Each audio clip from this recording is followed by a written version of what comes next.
So if that's okay for you, Salomé, I would like to start with Terra de Ningen, indeed, No Man's Land, which was the film I was just mentioning. First feature presented at the Berlinale Forum in 2012. I was just wanting to tell you that No Man's Land, it's a film that is very much inscribed, in the history of documentary films dealing with perpetrators. But all of them, they have a way to solve, and they all play with different strategies. And maybe you could keep that in mind, so we could talk about it later. Se queres que te diga, não sei ao certo. Sei que quis contar a história da minha vida, pá. E a partir daí, cada que pensa o que quiser.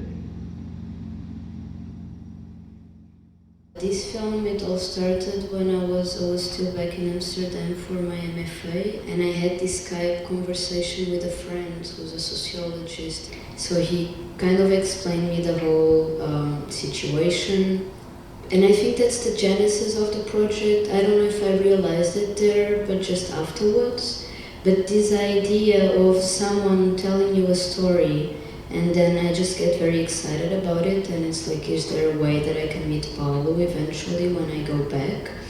And there were all this, Miguel was really blocking it. At first he said yes, but then, he feels that, and he's right at a certain extent, that documentary films are evil, and he wanted to protect his friend. The genesis of the film was also this broken phone game, or the Chinese whisper game, which is like, you've heard a story, and then you go on telling it to someone else, and then this person will tell it with someone else. So like there's several generations of the same story. And when you retell it through language, there's something that gets lost on the way, or something that, when you communicate, you just use your communication skills, and some people are more talented than others on that. So, and I think that that's also something when I was trying to say, okay, so there's this narrative, and it's his private narrative, like his individual narrative, and it also resonates with the big history, and it's very obvious, the bridges there. But then, am I telling the big history, or am I telling, his little narrative, and how do I should unveil this process? And I think that's very marked with language and with this process of not only storytelling, and I think Paulo is a great storyteller. So that there's one thing, like when I first had this conversation on Skype, I kept thinking first about all this, and then I said, I'm just gonna make a teaser with him. I'm gonna see if he holds in front of the camera, just him, because it's also linked with many other situations, like things like, am I entitled to say that these things actually happened? Are we looking for the facts? Are we looking, what are the facts? Are the facts false? Are the facts true? How is history built overall, and how it crystallizes? And also, the limits of documentary. So, the film is a product of that. So it's not just like telling the story of a single guy, but also trying to reflect on all these issues. And that was the genesis of the project. Could you tell us a bit more about how you decided to go for that specific setting and for the numbers? For me, Paulo is really a sadist, or that's the way he wants to depict himself. But then what the film does with that chair and with that setting is that, I really step back so I could leave the judgment to the viewer.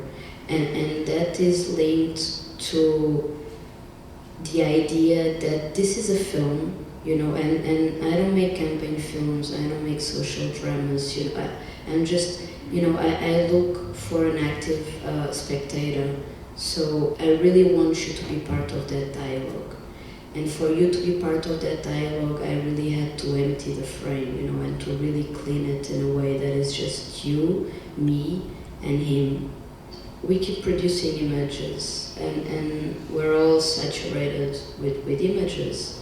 And I think that sometimes when Paulo is describing an event, it is much stronger, and all the ideas and all our collective memory of violence, it's way more graphical than any image that I could create to put on the screen, or any, archive image that we've been seeing over and over again. So I just leave it to you to fill that void. And I leave it to you to fill the void of how do you place yourself in front of these men.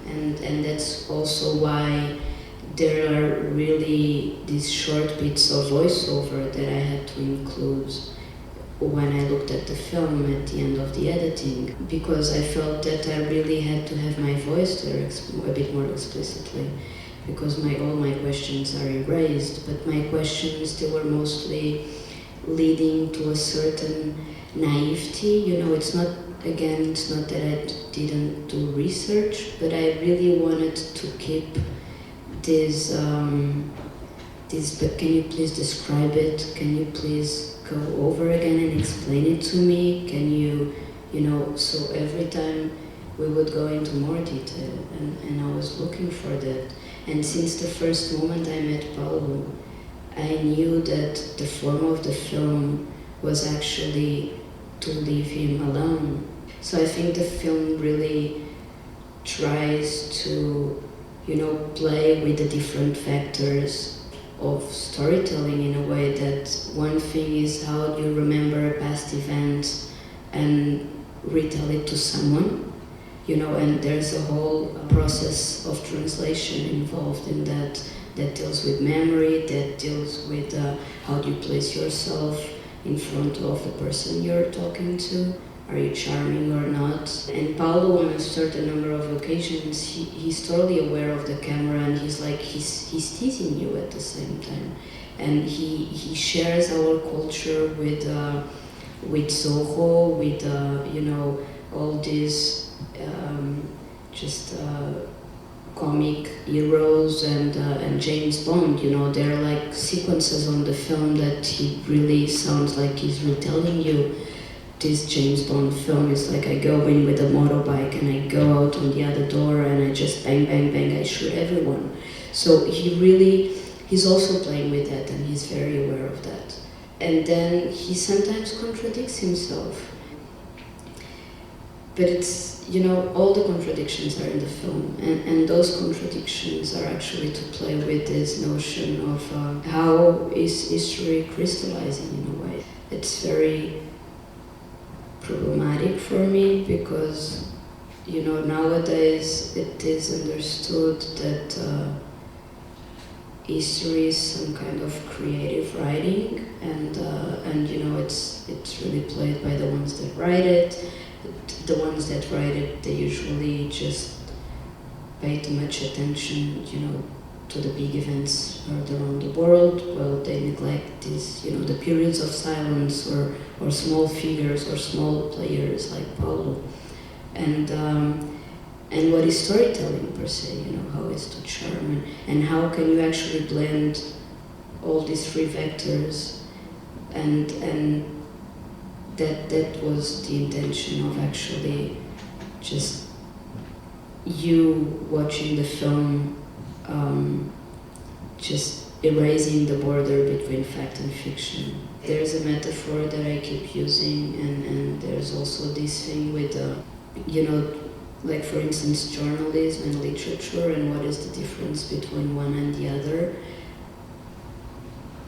And we believe in documentaries because they're built upon reality. Going back to the metaphor, if you're building this brick wall, if we remove one or two fictional bricks, then the wall will collapse.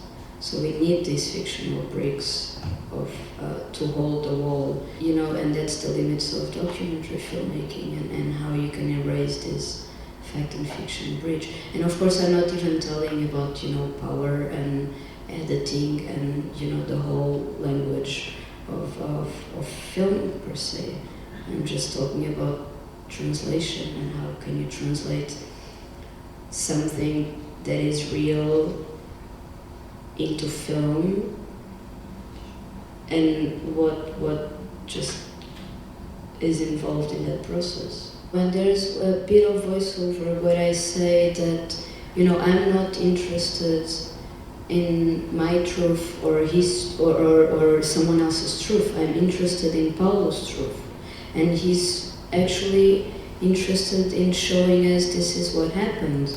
And there was a moment in the film that he kept calling me, and he said, the film worth's nothing if I don't get you the documents. And I was like, I never asked for the documents. But that is in the film as a voiceover comment, because if there are no documents, there's no history. And the same goes for an ID document, and Paulo has no ID. Once I was studying in Prague back then, and I was just very stupid. I went to Hungary. I just left my ID card at home. And I crossed 2 borders, and then on the way back, basically I was nobody. And I was in jail for the night until they actually tracked that I was called Salomé Lamas, and I had been born in 87. It's like you are honestly nobody if you don't have that paper with you. So I think that is very much what it is. And maybe we do need the documents, but that goes back to the whole problem with archives and how do you select and when do you open archives for researchers and why do you close them, and when are you entitled to actually, do that, and who has the power to select information and all that thing.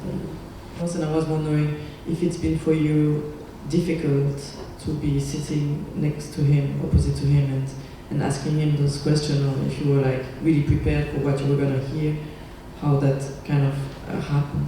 We arranged for 5 days of shooting, and I knew that during those 5 days I would be sitting in front of Paulo without really preparing myself to that.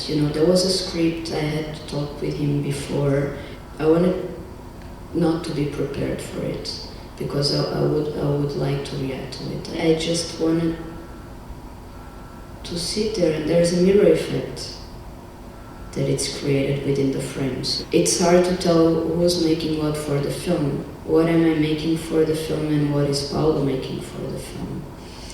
And I think you, as a viewer, as I said before, you try to project yourself within the conversation, and that's a kind of desire that I also have, the desire of portraying that whole situation. So how do we deal with the responsibility? I really see it as a triangle. So there's the filmmaker, there's the spectator, and there's the reality you are portraying. And I feel as responsible for you as an audience as I feel for the things I'm representing. And for me it's very important to be as honest as possible. So when I have doubts, I might want to trick you, but in the end the trick's going to be there for you to find out. So it's always about laying the cards down. The same with the things that you're portraying, is like it's a transaction. And this was very important for me for this film, which was, there was a moment that Paulo told me, I'm using you to tell my story. And I said, that's actually, that's great, because I'm using you to make a film, and this balance will always be unfair, because it will always be unbalanced, and the power will always fall into the filmmaker. But it's a good starting point, and also allowing an interview and allowing my character to have a voice and to choose the way he wants to be sitting in front of you. It was also part of those concerns. I think what Paulo is asking us is how we live so comfortable and so cynically within democracy nowadays. Because him as a mercenary, it's not about left or right. It's about economic interests and power, and someone is there to do the job, and if it's not another mercenary, he will do it, Yeah, it's just it's like it really plays with democracy but in a very radical way. So let's watch the third excerpt and then we move on to the other. Apontamento, março de 2012. Paulo não tem qualquer documento de identificação. Não consigo encontrar registro oficial algum em seu nome. Embora os acontecimentos que descreve sejam dispares dos relatados, apresentam pontos de semelhança gritantes. Quem é Paulo de Figueiredo?